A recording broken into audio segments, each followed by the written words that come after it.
All right, here we go. Today we have Salvatore Gravano, a.k.a. Sammy the Bull, former Mafia hitman and underboss. Welcome to Vlad TV. How you doing? I'm good. Glad to finally get you here. We've been working on this for a while. Quite a while. I think maybe like 2 years. Right.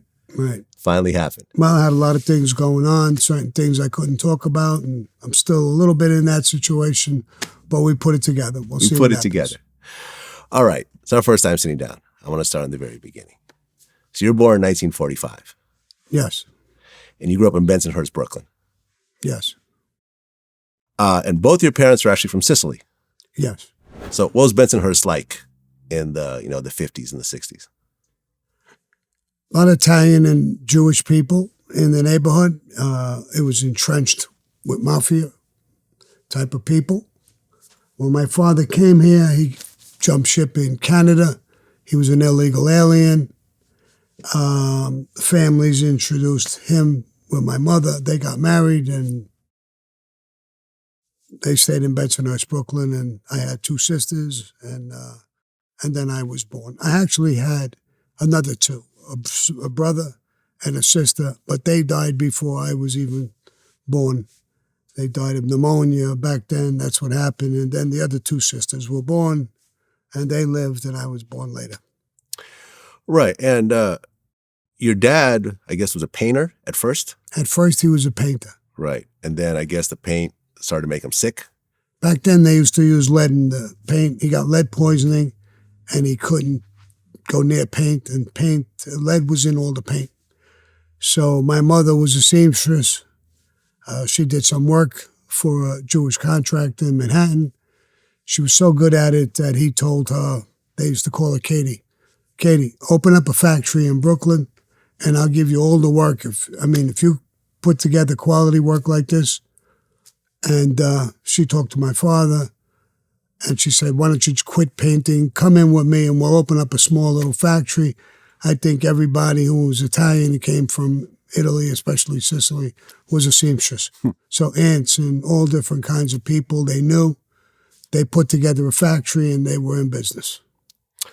Right. And your real name is Salvatore, which usually, Sal would be short for that. But you actually look like your Uncle Sammy. Well, I resembled him a little bit, and they used to call me, he was Big Sammy. They used to call me Little Sammy. Right. So that's how I first got the name Sammy. Mm-hmm. Okay. So you're going to school, but I guess later on you figured out you were dyslexic? Well, it would happen right away. I got left back in the fourth grade, and they found that I was dyslexic, but they really didn't know what it was back then or how to treat it or what to do with it. And school really wasn't for me anymore. And in the seventh grade, I got left back again. And just before that, I joined the gang, the Rampers, and I hardly went to school anymore. I was in a gang. Mm-hmm. So. Well, didn't you break the principal's jaw or something like that? Well, one day we were out, we played hooky again, we didn't go to school, and we got caught by truant officers. They took us into the principal's office, and he had people there, and he was talking about us. We were sitting down, and he used the term, these greaseballs, and it's a slur, a racist slur, like you would use the N-word against blacks. It was the greaseballs, it's our slur. And it didn't bother me too much. I heard that a lot of times mentioned. And in explaining to them, he said, this is how their parents are, and this is how they grow up.